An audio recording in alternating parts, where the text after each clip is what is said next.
18歳の娘をベッドに縛り付けそのまま燃やしてしまった母親。娘が地獄の苦しみを味わうことになったのはただ一人の男性に添い遂げようとした結果だったんです。2016年6月8日、パキスタンパンジャブ州ラホール。午前9時頃、一軒の家が炎に包まれました。助けて助けて。勢いよく黒煙を上げる家の中からはその家の娘ジーナット・ラフィクの悲鳴が。近隣住民たちは慌てて駆けつけますが、家の扉には鍵がかけられており救出は困難。その時、勢いよくその扉を開いて飛び出してきたのはその家の母親パルビーン・ビビ。彼女はフラフラとした足取りで表通りへ向かいました。一見して火災から命からがら逃げ出してきたように見える母パルビーン。次の瞬間、彼女はかぶっていたショールを脱ぎ捨てこう叫びました。ついに恥さらしの娘を殺してやったぞ。娘を縛り上げて焼き殺し、その事実を誇らしげに叫ぶ母親。親子の間に渦巻いていたしがらみの正体とは。母を激怒させたのはただ一人を思い続けた娘の結婚だったんです。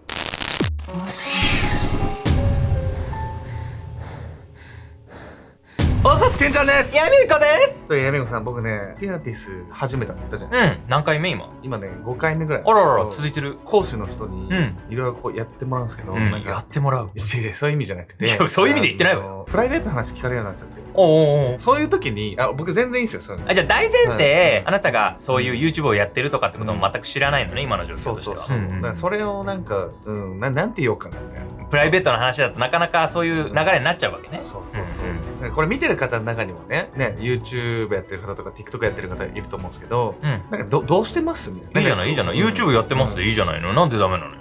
なんかちょっとさ恥ずかしいじゃん、検索されて見られたら。誇りに思ってやってるでしょ。誇りには思ってんだけど、アルゴで出会ってたら別にあれだけど、なんか知らなくてアルゴを自分でやってますっていうのもちょっとさ、なんかどうしたらいいんだろうね。本当にね、皆さんどう思いますっていういいアイデアあったらね、ぜひコメント欄にいただければと思います。本日ご紹介するのはパキスタンで起こった親子間の殺人事件について。この事件は実の母親が18歳の娘をベッドに縛り付けそのまま焼き殺してしまうという非常に恐ろしい事件なんです。信じらんない。実の娘なんでしょ、それを縛り付けても逃げられない状態にしてってさ、何があったらそんなことしようっていう考えになっちゃうわけ？これね、本当に残忍な事件なんですけど、母親にとってはね、その行い自体が正義だと思ってやってたんです。しかもこれ、我々ね、日本人には理解できないかもしれないんですけど、同じような感覚を持っている人がパキスタン人には数多く存在するんです。事件の1週間前、被害者の少女は長年連れ添った恋人と結婚の日を迎えました。その結婚は非常に切迫した状態で決断されたものだったんです。祝福されぬ結婚。2016年6月1日、パキスタンパンジャブ州ラホール。これで僕たちはずっと一緒だ。晴れやかな表情でそう口にした青年はハッサン・カーン。視線の先には大きく黒目がちな瞳が美しい少女ジーナット・ラフィクの姿が。高校時代から5年来交際してきた2人はこの日結婚の日を迎えました。しかし彼らは盛大な式を挙げるわけでもなければ親戚を集めてお祝いをするわけでもありません。人生の節目とも呼べる記念すべきそのイベントを2人だけで密かに喜び合ったハッサンとジーナット。彼らがその喜びを身内と分かち合えない理由は花嫁となったジーナットの様子が物語っていました。愛おしそうにジーナットの頬を撫でる夫のハッサン。彼が優しい手つきで触れたジーナットの顔はあざだらけで腫れ上がっていたんです。彼女はなぜそんな痛々しい姿で結婚の日を迎えることになったのでしょうか。時は数日前まで遡り、5月下旬のある日、青年ハッサンの家のドアが乱暴に叩かれました。驚いてドアを開けるとそこにいたのは恋人のジーナット。一体どうしたんだ。ハッサンが動揺するのも無理はありません。駆け込んできたジーナットは顔中血まみれの状態だったんです。彼女はハッサンの顔を見るなりその場にひざまずきました。お願い、今すぐ私と駆け落ちして。なんでジーナットこんな血だらけなのよ。駆け落ちっていう逃げるような手段取ってるってことはさ、やっぱ家族とめちゃくちゃトラブルがあったってことなんじゃないの？そうなんです。これジーナットの家族にとっては彼女とハッサンの結婚は絶対にあってはならないことだったんです。母と兄と3人で暮らしていたジーナットは彼らから長らく虐待を受けていました。その暴力はハッサンと交際するようになってから拍車をかけてひどいものになっていったんです。そう、ジーナットの家族はハッサンと彼女の交際に反対していました。その理由は2人の民族の違い。ジーナットはアフガニスタンの最大民族であるパシュトゥーン人ですが、恋人のハッサンはもともとパキスタンで暮らしていたパンジャブ人。伝統を重んじるジーナットの家族は娘が別の民族と交際していることを不名誉だと捉えていたんです。ハッサンはこれまでにも何度かジーナットにプロポーズをしたことがありました。ジーナットはその度に家族を説得しようとしましたが、結婚の話を切り出すと母と兄は激しく怒り、彼女を殴りつけます。そんな日々で命の危機を感じたジーナットは家族の目を盗んで家を飛び出し、恋人のハッサンの元へ駆け込んだんです。そしてジーナットが逃げ込んできてから数日後の6月1日、2人は独断で婚姻の手続きを済ませ正式な夫婦となりました。ジーナットと夫のハッサンはほとぼりが冷めるまでハッサンのいとこの家に身を隠すことに。それから数日、ジーナットの家族から特に連絡がなかったため、彼らは夫婦だけで新婚生活を始めるんです。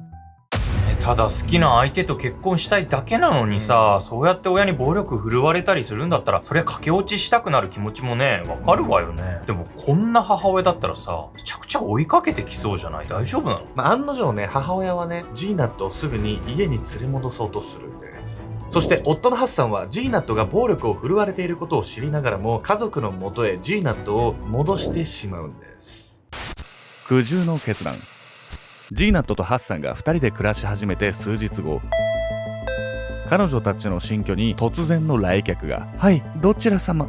ドアを開けると同時にその場に凍りついてしまったジーナット。そこには彼女の母パルビーンが立っていました。その傍らにはジーナットの叔父やいとこの姿も。家の奥にいた夫のハッサンは戸惑うジーナットをかばうようにして玄関へ顔を出します。するとそんな2人を落ち着かせるようにいとこの1人が言ったんです。2人の気持ちはよく分かった。でも駆け落ちなんてしてしまったら、それこそ家の名前に傷がつく。まだ親族には知られていないから、正式に結婚披露宴を開いた方がいいと思うんだ。母パルビーンもその言葉にうなずき、駆け落ちという強行手段に出た娘をしぶしぶ許すような素振りを見せました。そして母パルビーンはハッサンにこう懇願するんです。8日後にちゃんとした結婚披露宴を開きましょう。それまで準備のために一度ジーナットを家に返してほしいの。これまでの経緯も踏まえて夫のハッサンはすぐに返事をできずにいました。しかしいつかは家族にも納得してもらわなきゃ、この先彼女と一緒に暮らしていくことは不可能だ。かねてからそう考えていたハッサンの中には、妻のジーナットがつい数日前に暴行を受けたばかりだと分かっていながらも迷いが生じていました。そんな彼の背中を押すようにジーナットの叔父はこう言います。安心してくれ。髪の毛一本でさえジーナットを傷つけはさせやしない。ジーナットの家族から向けられる真剣な眼差し。彼らに根負けし、夫のハッサンはついにその首を縦に振ったんです。そこから両家の話し合いの結果、妻のジーナットの帰宅に双方が合意。ジーナットを決して傷つけないことと、結婚の手続きが済み次第親族立ち会いのもと彼女を引き渡すという条件でジーナットは一度帰宅することに。い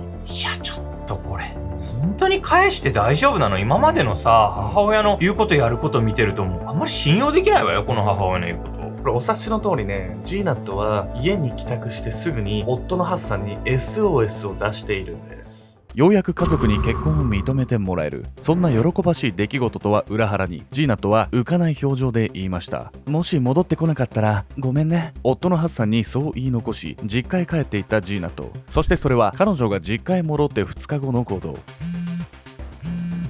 お願い、ハッサン、今すぐ迎えに来て。お母さんとお兄ちゃんが約束を破ったの。電話越しに悲痛に訴えるジーナットのその声は、彼女の母親と兄がまた暴力を振るっていることを表していました。ジーナットが実家に戻る間、彼女を決して傷つけない、その約束が早々に破られてしまったことに、夫のハッサンは携帯を持つ手を怒りに震わせていました。そして彼は確かにこう言ったんです。ジーナット、辛い思いをさせたね。でも約束通り8日待っててくれないか。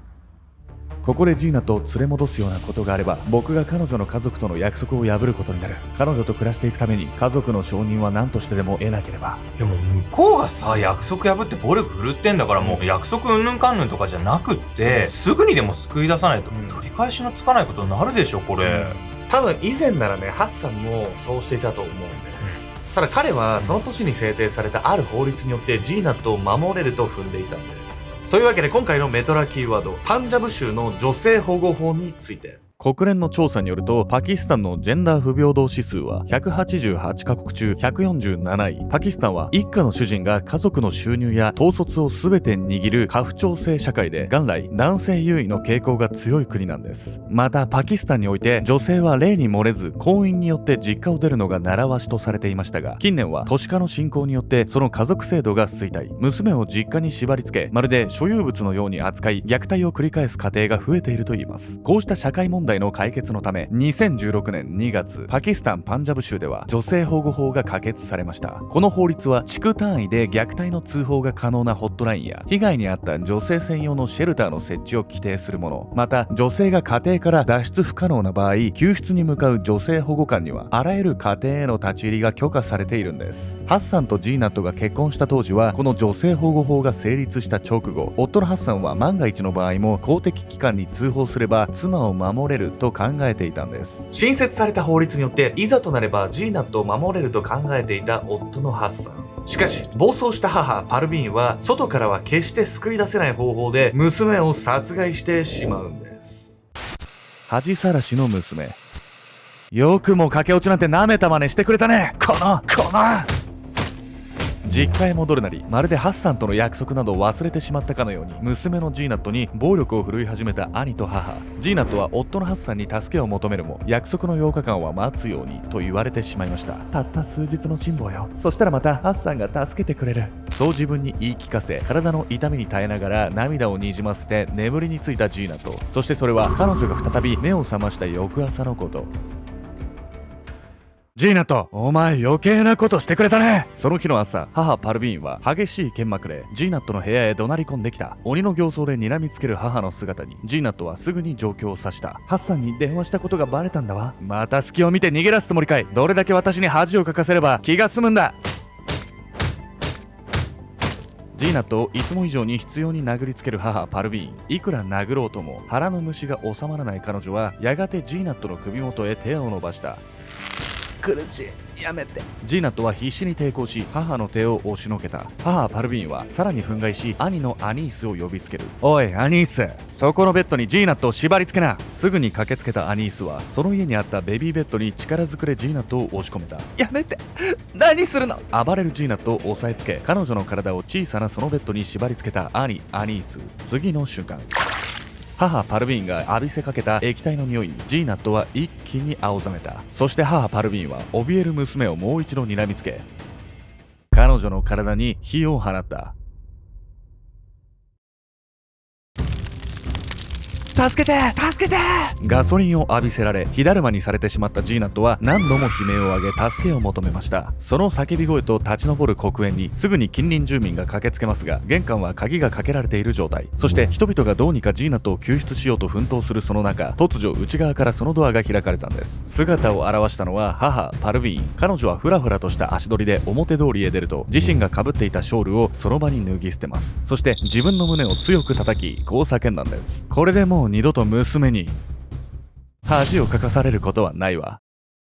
古くから家父長制で一家の主人の権限が強固なパキスタンでは、娘の婚前交渉や駆け落ちは恥とされ、決して許されない行為とされています。そしてパキスタン政府の管理が行き届かず、部族が統制しているような地方には未だに名誉殺人の風習があります。そうした地方では母パルビーンのように娘に恥をかかされたという理由で殺人を正当化する人間も存在するんです。いや、好きな相手と駆け落ちしたっていう、日本じゃさそれだけっていう感覚なんだけど、それで殺されるようになることなんてさ、ありえないわよね、普通に考えて。いくら風習がどうとかって言っても、殺人が正当化されるような風習とか認められないわよね、こっちとしては。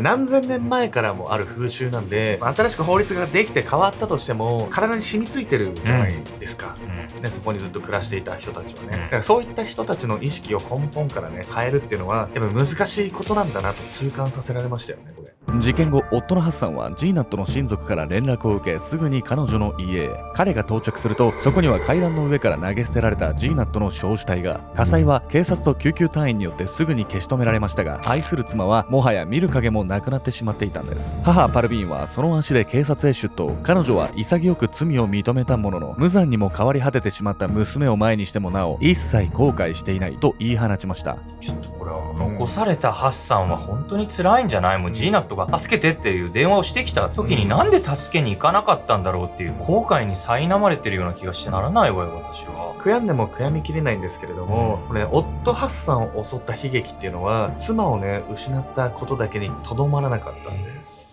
事件から約半年後の2017年1月15日、ジーナットを衝殺した母パルビーンに下された判決は死刑。同日、殺人の幇助で有罪となった兄アニースには終身刑が言い渡されました。一方、法的には2人が絶対的な悪であったとしても、彼らにとっては今回の殺人は駆け落ちをして一族の名誉を汚した娘に対する名誉殺人。親族にとってもその認識は同じで、彼らは謝罪するどころか、事件後も夫のハッサンへ脅迫や嫌がらせを繰り返しました。さらに親族はジーナットの遺体の引き取りを拒否したため、彼女のことはハッサンの家族が埋葬することに。結婚に反対し、暴力で娘を押さえつけてきた家族とその暴力に耐えかね、恋人との駆け落ちを選んだ娘。傍から見ればどちらが悪いかは明白ですが、殺人事件が起きた後も娘ジーナットを蔑む親族がいることには驚きを隠しきれません。この先ジーナットのような被害者が出ないよう、昨今はパキスタンの社会も確実に変わってきています。しかし、たとえ法律や社会が変わっても、一人一人の考えを変えるにはまだまだ時間が必要であることをこの事件は物語っているんです。その国に暮らす個人の意識を変えていくために、あなたはどのような働きかけが必要だと思いますか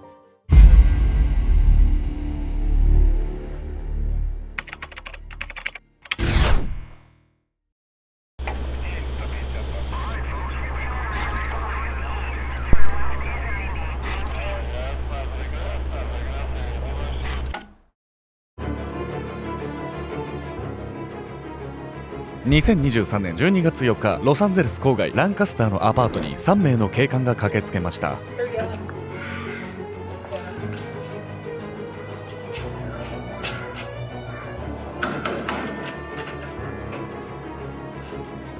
Can you see anything over there, Shelton? They're in the back room if they're not answering.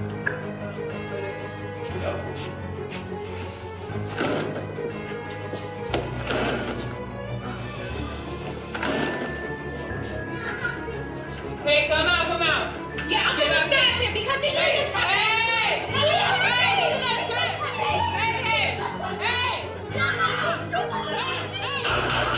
警官はアパートの部屋に突入した3秒後、包丁を持った女性を容赦なく射殺しました。彼を刺すわ。そう言って部屋にいた男性に近づいた女性。彼女のその行動から引き金を引いた警察の判断はやむを得ないものだったように思います。しかし警察は絶対にその女性を撃つべきではありませんでした。実は包丁を持っていた彼女は男性から身を守ろうとした虐待被害者だったから。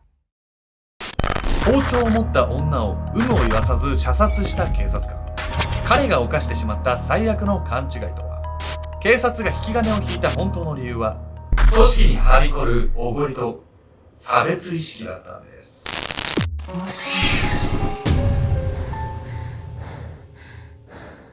この動画の続きはオンラインサロン秘密結社アルゴメトリーでご視聴ください。